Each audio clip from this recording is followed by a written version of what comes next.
4, get my shoes and out the door. 5, I'm alive. 6, 7, 8, feeling great. 9, gonna shine, life is good. I'm doing fine. 10, gonna do it right and do it again, yeah. I look into the sky with all the beautiful color, but there's more than just for me, so gonna share it with another. I got to show, to give, let out. I want to sing and shout. Take a look and see a beautiful morning that turns into a beautiful evening, and together make a beautiful life. And if you wanna see, then come along with me, that's right. And if you wanna...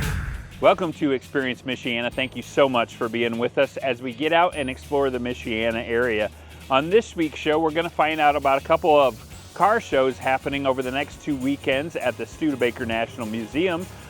We're going to head down to Goshen to visit the Carriage barn, which is a cool event place for things like micro weddings. But first, Footloose takes the stage in the round at the Wagon Wheel in Warsaw. So I'm here at the Wagon Wheel Theatre in Warsaw, and I'm here with Sam, who's the communications marketing guy. Yeah. That's what you go by, right? Yeah.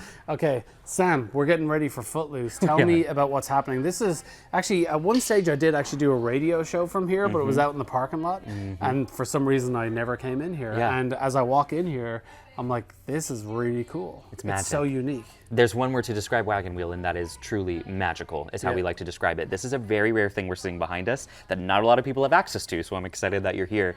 These are the true magic makers of Wagon Wheel, the crew. They're the first ones here, they're the last ones to leave. So they're building the set right now, even though the show opens tomorrow, but this will be completely done by 8 o'clock tonight. Wow, so you're going to have some rehearsals tonight. Yeah. And so is the crew that puts this together, are they like Warsaw based? No. Or is it Footloose people that come in and do it? Or? So Wagon Wheel, every summer, we hire 70 of the best up-and-coming young professionals in the nation. So that includes the actors, right? But that also includes painters and designers and stitchers, wardrobe wigs. We hire the best of the best. And we audition alone about 3,000 people every summer to come and perform here from all over the world. So our leads tonight in Footloose are Ren and Ariel.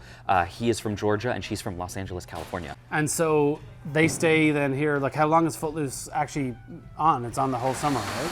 Footloose runs for exactly 10 performances. So at Summer Stock Theater, it's fast and furious. We're already in our 3rd show of the summer out of 5, which is crazy. It feels like we just opened our first show a few weeks ago.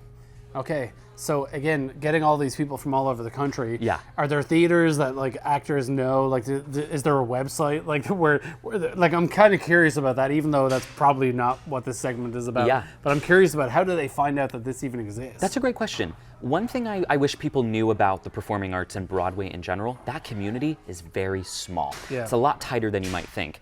Therefore, when you have performers who, the road to Broadway always includes a stop at Wagon Wheel, which was actually the title of an article that was written about us last year. Isn't that amazing? That's awesome. When we have actors who are fighting tooth and nail to work here, and then they're on Broadway, you just kind of learn through that network, oh, I definitely want to go work at Wagon Wheel for a summer. So like a good example is, and this is one of my favorite stories, one of our alumni, her name is Mackenzie Kurtz. She's a huge Broadway star right now. She just, she's in Schmigadoon on Broadway, which just won the Tony for Best New Musical. She was Glinda in Wicked.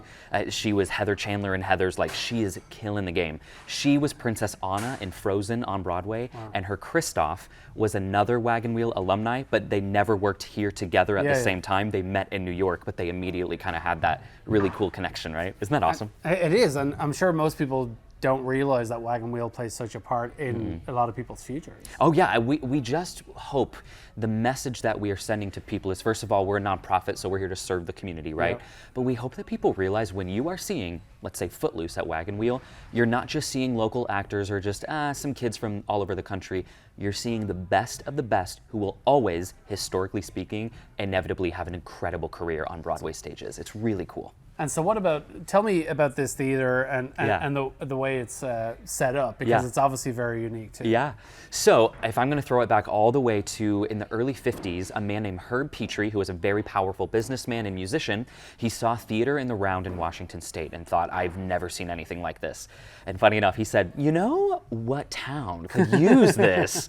Warsaw, Indiana. So we used to be a dirt floor with a tent where you brought your own lawn chair. And it was outdoors and it was hot and sweaty. In the late 70s, early 80s, we built this building that we're in now, and we've been killing it ever since. And what I love about Wagon Wheel, the best thing about it, is with theater in the round, first of all, you're always within 10 rows of the action. Yep. And number two, you are literally becoming part of the show. Our first show of the summer was Cats, which is already just a very fantastical experience, but with that kind of intimacy, the cats are just getting in your face.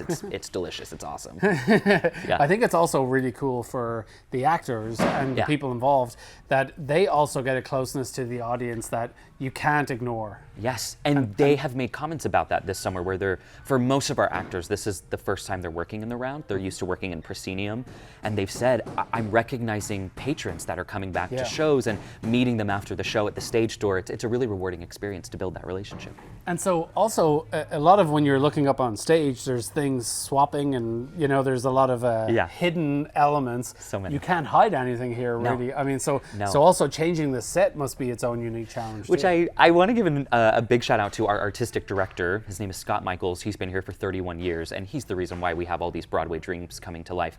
But he likes to tell people he loves a challenge. He loves to be told what cannot be done in the round, and then he'll just go do it. Nice. So I'm going to give you an exclusive. Can I do that? Sure, yeah. I will not tell you what, but we have already picked our shows for the 2027 summer season, which is a huge secret. And we're bringing in 3 new shows Wagon Wheel has never done before. Okay.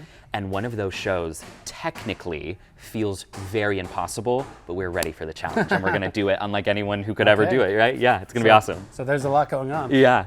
You also, I noticed there was some of the orchestra going downstairs as well. Because at first I thought, oh, they must not have live music. And because I was just, but then there's lots of hidden areas. So there is. So there is a live orchestra as well. There is a live orchestra, and connected to the orchestra pit, which is right below the show, and they see the show through monitors. There's a hidden tunnel that a lot of people don't think is real. There's kind of this legend that there might be a secret 25-foot tunnel underneath Wagon Wheel. There is. It's very real. The biggest reason we have it is for fire code, which is so glamorous, but the other reason we have it is it allows us to do trap door entrances and exits. We always kind of just default to the Wicked Witch in Munchkinland, right? How does she rise up? She can rise to the middle of the stage by crawling through the secret tunnel. It's also a great place to arrive to work when you're late someday and you're like, no, I've been here the whole time. So I was taking a nap in the tunnel. Yeah, just another practical use for it. But no, that's really cool. And obviously Footloose is happening right now. What else is coming up this year that people can look forward to? So after Footloose closes, which is our 3rd show of 5, we're moving into Dial M for Murder, which who doesn't love a murder mystery? Those are super hot right now, right? Like a true crime podcast. We're closing out with Anything Goes, which was written by the late great Cole Porter, who's a Hoosier, who's from Indiana. So a lot of people consider Anything Goes to be his magnum opus, but it's a huge tap dancing show on a boat. It's magnificent. And so are there also like concerts and things like that, or is it all just shows that happen here? Great question. We have what we call our spokes of the wheel, if you know what I mean, and that's our different programming. So does that make you the spokesperson? You're welcome. I've literally never thought of that before. And I'm glad that was caught on camera. I guess I'm the spokesperson. Wait, that's a great new title. I'm changing my title here now. You heard it here. After we close our professional summer shows, we will do a community theater play in the fall. They're doing a Midsummer Night's Dream. And then we always do a Halloween kids show, or what we call a Wagon Wheel Junior show. So we're really excited about those. That's great. I love seeing everything come together because this in itself is magic, as you mentioned, putting the magic together. But I almost feel like you can nearly sell tickets to just sit here watching people put the show together. It is fascinating how it all comes together. And the use of space is There's no obstructed view, and there's no such thing as a bad seat. Yeah, no, there absolutely That's just isn't. the truth of being in the round. It is. It's awesome. So if people want to get tickets, get more information, what's your website? You can always stop by before the show in person at the box office. With Footloose, I wouldn't recommend that. We are almost sold out for opening night. WagonWheelCenter.org is your best friend. You could call us. You just Google us and look us up, Wagon Wheel Center for the Arts. I always recommend, shameless plug, I run all of our social media. Stay engaged on social media. That's how you find out everything before everybody else does. Listen to the spokesperson. He really knows what he's doing, so don't leave that in. So there's lots going on this summer here at the Studebaker Museum, and I'm here with Andrew. Andrew, tell me about this weekend, Coffee and Cars. Tell me all about that, first of all, or Cars and Coffee. Well, we're delighted to present an Independence Day edition of our monthly Cars and Coffee, and it's just like it sounds. Bring you down your old cars, your vintage cars, anything you'd like, and you can get a donut and cup of coffee and check out all the other car guys that are in tow. I didn't realize just how big car shows are around here. until one of my clients I work with, which is a nonprofit, put on a car show. And like they have to be so careful about putting it on around because there's just so many car shows around here, right? We are blessed with an absolutely wonderful car culture in the Michiana area, and just about any night of the week, between Michiana on Thursdays, we do our monthly cars and coffees. There's so many places where if you have a vintage automobile or just an interest in seeing some, you can go do that.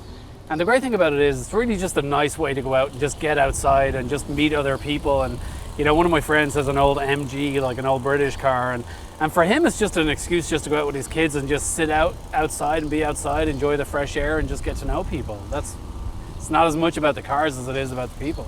It's really a social affair. I have 2 vintage vehicles, and my wife and I love just hopping and going out for dinner, or you run into some other old car guys, and next thing you know, half your evening's gone and everyone's had a really good time.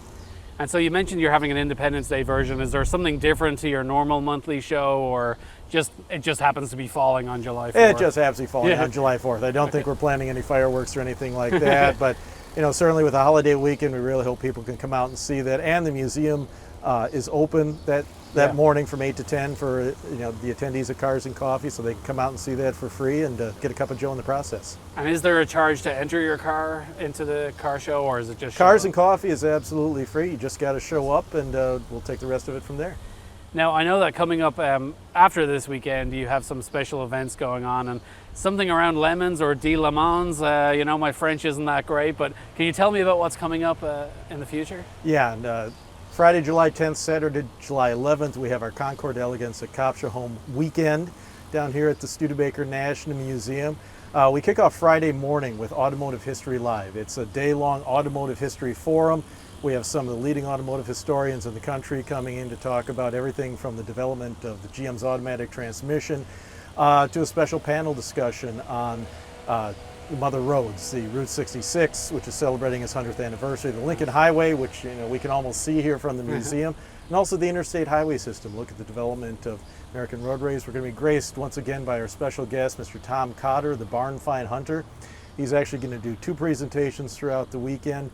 He's going to talk about his barn find hunting expeditions and also a coast-to-coast trip he did in a Model T Ford back about 10 years ago, and it came right through here in South Bend. We hosted him for one evening. Also on Friday, July 10th, we are hosting the Concours de Lemons South Bend, and yes, it is spelled lemons because that's really what it is. It's a kind of a tongue-in-cheek car show, whereas some cars look to celebrate the best. We look for in the Concours de Lemons the unusual, the kind of underappreciated. Frankly, that's not the words you were using before we started recording. Well, this is a family-friendly show, so we really try and keep the language appropriate here. Tell me about, because behind me are some of the lemons that we brought along, which one of them is just a staff member's car, and then this one here, tell me about this, the Avanti. Well, we're delighted to have Mr. Don Lindner from the Avanti Owners Association as one of our neighbors here, and he has a tremendous collection of Avantis. He's graciously shared one of the 91 Avanti four-door sedans that was produced. The Avanti, considered by many, a styling icon and one of Studebaker's finest products. The sedans, attempting to find a new market, didn't really kind of hit the mark here, but highly collectible. It's certainly something you're not going to see anywhere else. I don't know. Don's watching you here. I don't know if we can show Don for a second here, but he is head to toe in all of the gear. Like, he's got the hat, he's got the shirt. He looks like America. He's ready. He's got the belt buckle. This is amazing. I mean, he's ready to go with this. I love it. And so, I don't think this is a lemon, just so you know. I think this is actually a really nice car. But and what about your staff member's car? How did you have the conversation with her to try and encourage her to let her car be used as part of this feature today? Well, the 24 Hours of Lemons is a nationwide racing series for endurance racing, as they say, in crappy cars. Okay. You find something for $500, you throw a roll cage in it, and you go racing. And then they started the Concours de Lemons to celebrate, again, kind of the not so nice automobiles, the underappreciated, the underloved, and they host some of those ahead of Amelia Island Concours as well as the Pebble Beach Concours, and we had a great relationship with them. I am a 24 Hours de Lemons co-owner of a racing team. In fact, our race car will be down here. Nice. And just celebration of the unusual. And people can come down. We'll have about a couple dozen cars here, everything from the cars you see behind us here. I believe we have a tribute bluesmobile from the Blues Brothers coming in. And someone also has like a shortened 53 Studebaker that literally someone took like 2 feet out of the middle, welded it together to make a new car. That is completely free. The show starts at noon on Friday, July 10th. Goes till 5 o'clock. Instead of best of show, you get worst in show at the Concours de Le Mans. Like Becca's car will be in the soul-sucking Japanese appliance class. And just, it's a really good time and folks can come down. So I mentioned the Concours de Le Mans is absolutely free. The Automotive History Live Forum is free with your campus admission that day, or if you get the entire campus weekend ticket, a fantastic buy, you get the whole shooting match area. You get museum admission both days, the Concours delegates at Kopsholm on Saturday, the Automotive History Forum, and really a great event. And so we've talked about the lemons. Now let's talk about the elegance. Tell me about that happening as well. Well, we're in the 8th annual Concours d'Elegance at Kopsholm coming up here very soon.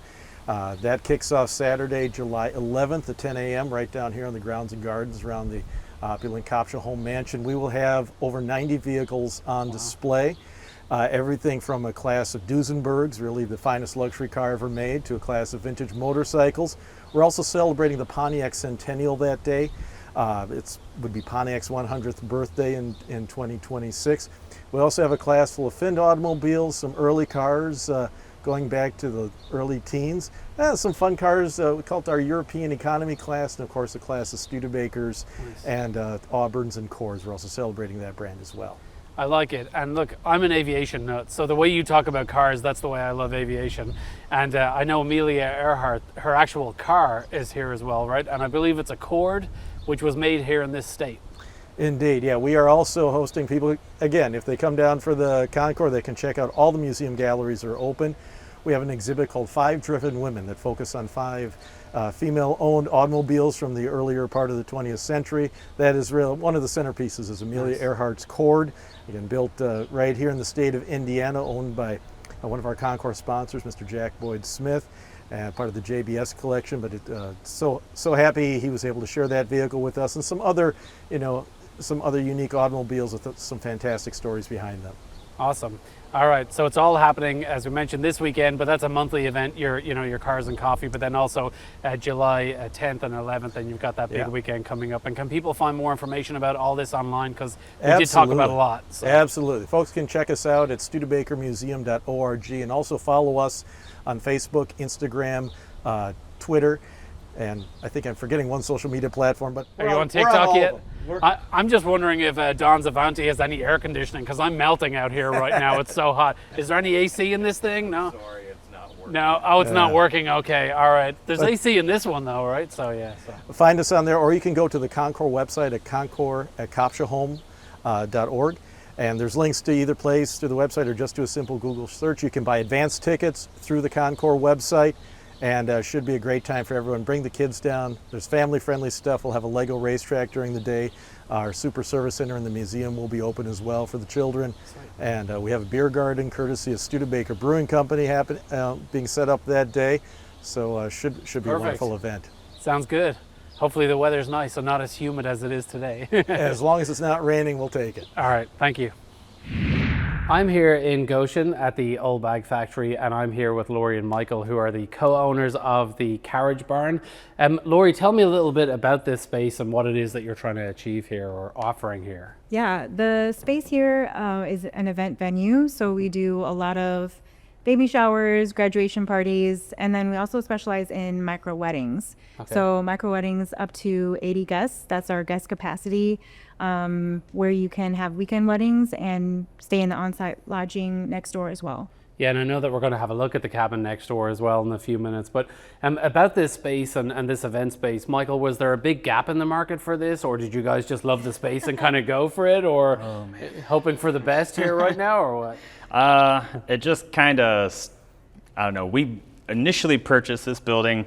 Lori's always had an interest in this building. She initially started doing her photography next door, loved this building, wanted to get it. Eventually we were able to get it, and as time went on, she was only here a couple days a week. We're like, we should rent it out to some people while she's not here. Yep. And then it just kind of snowballed after that, and it was like, let's rent it out for a little bit, and then next thing you know, it's a venue. Nice, and it is a really cool venue. And as I look at it here, I mean, when you talk about micro weddings, straight away it actually it looks like a wedding venue as I look at it here. And so, is the hope that this is really a primary wedding? Like, is weddings the big market that you're going for, Lori? Yeah, I think so. We understood after several tours, after we kind of got it on the market and had some tours, that it was a niche market that we didn't realize even existed. Yeah.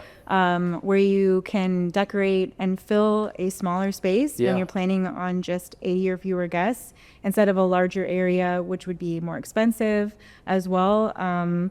Even your decor packages, you can have less decor because it fills it so quickly. It's beautiful. I mean, I love the rustic feel of it. That's obviously one of the charming things. It must have been great as a photography studio. It was. It was. It lasted. Are you still doing that here, or now you need another space? I got kicked out a little. I kicked myself out. All right. Yeah. Michael, I once worked with my wife. Now, I'm not trying to cause any issues, but I once worked with her, and one day she was working with me, and I looked over her shoulder, and she was on Indeed.com looking for jobs because she couldn't work with me anymore.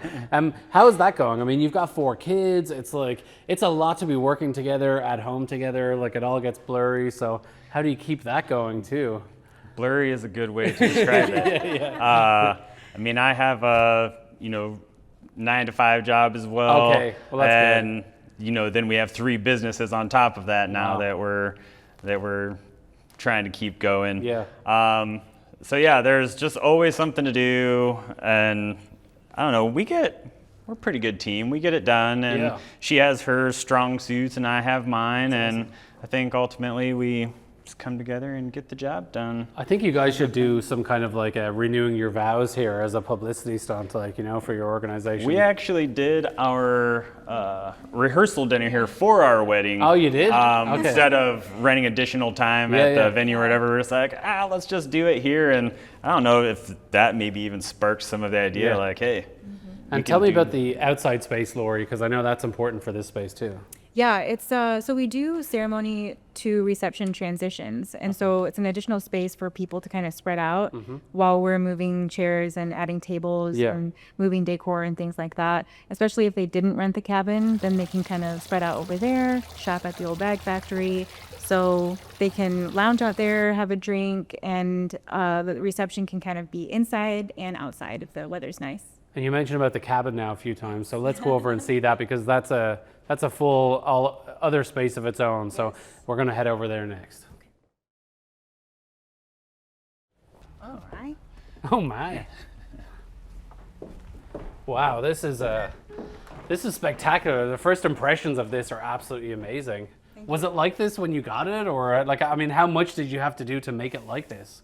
Oh, goodness. A lot. A lot. Some days I feel like I can't even find time to vacuum our own house. How do you take on this too? It's amazing though. It's so beautiful. You'd never imagine this close to downtown Goshen, but it works with the old bag factory. It does, yeah. The vibe around here. Yeah. So tell me a little bit about this space. It was originally my photography studio. I had purchased it from the owners that established it here in 1986. Before that, it was standing in New Paris as 2 separate log cabins. Wow. And it was built in 1837. Wow. And then again, reestablished here in 1986. And then it was probably 9 years ago that I bought it for my photography studio. When we went and bought the Carriage barn then, and I did my studio there, we're like, well, what do we do with this space? And we're like, Airbnb. So all of it kind of just happened organically. And worked with the city to get all of the permits, had to change it from industrial to residential, and then do all of the plumbing, and modernizing a building that was built in the 1830s was exceptionally difficult, but we had a good team. So it's beautiful. And so Michael, so far have the bookings all being around people coming for weddings, or do some people just rent it just if there's nothing going on, just to stay in a cabin in Goshen? Yeah, I mean, you get kind of a little bit of everything. People rent it for Notre Dame games. Okay. People through the holidays, they've had Thanksgiving dinner here, Christmas dinner here, Christmas morning. People have rented it for baby showers and birthday parties, and I mean, just a little bit of everything. But yeah, we've seen ups and downs, and just anybody. But we've had it good. Once we kind of lumped it in with the venue, a lot of people have just been like, yeah, we want it, and yeah, I think it's going to work out. Is the upstairs open to the public? Yeah, or absolutely. I see the stairs here. I'm like, are there more bedrooms upstairs? Yes. Okay. Yes. So how many bedrooms total are up here? There's 3 bedrooms, but it sleeps 16. Okay. There's a I don't know couple what kind of family pull-out. you grew up in where 3 bedrooms sleep 16, Michael. That sounds like my mother's family growing up where all 5 sisters slept in the one bed, you know. There's the one room upstairs has like a a big quadruple bunk bed. Okay. Then there's 2 pull-out couches upstairs, the pull-out couch on the main level here. Yeah. And then there's a day bed downstairs that has a trundle bed under it that pulls out. Nice. So there's just somewhere to sleep just about everywhere. We even have a couple of air mattresses stowed away if people exceed their the capacity. Yeah, you're really getting as many people in here as you can. So yeah, let's have a look upstairs. It's really cool that you're doing this. I think it's such a great thing. And again, overall, like Lori, what do you want people watching to really know about not just the space we've talked about, but really you guys and the business as a whole? Like, what is it that you're really trying to like capture here? I really want.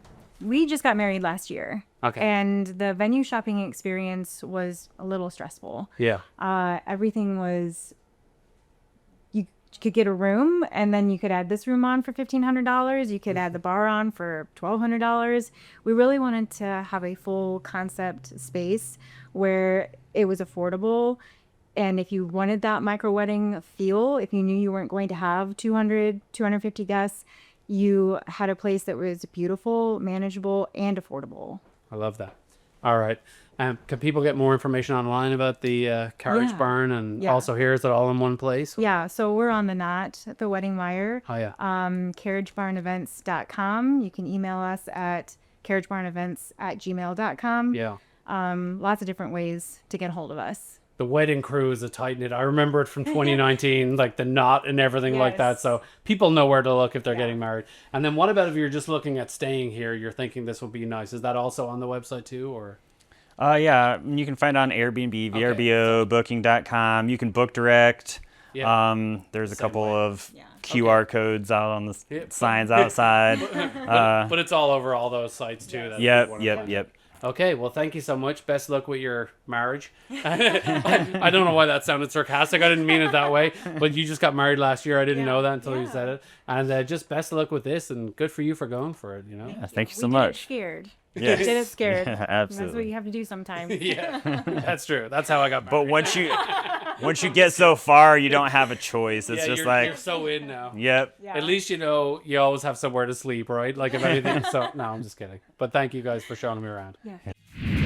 Well, that's it for this week's show. Thank you so much for being with us, everybody. Remember, if you have ideas of places we should see and explore and share with our audience, let us know on Facebook. Have a great weekend, everyone. Want more from Courtney, Dave, and Kelly?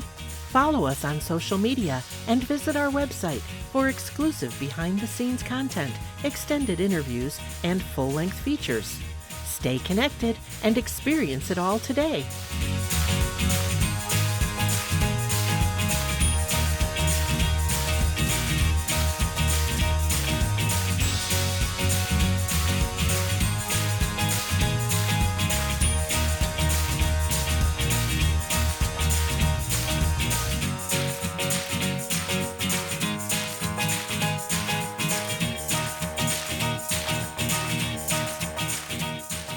This WNIT local production has been made possible in part by viewers like you.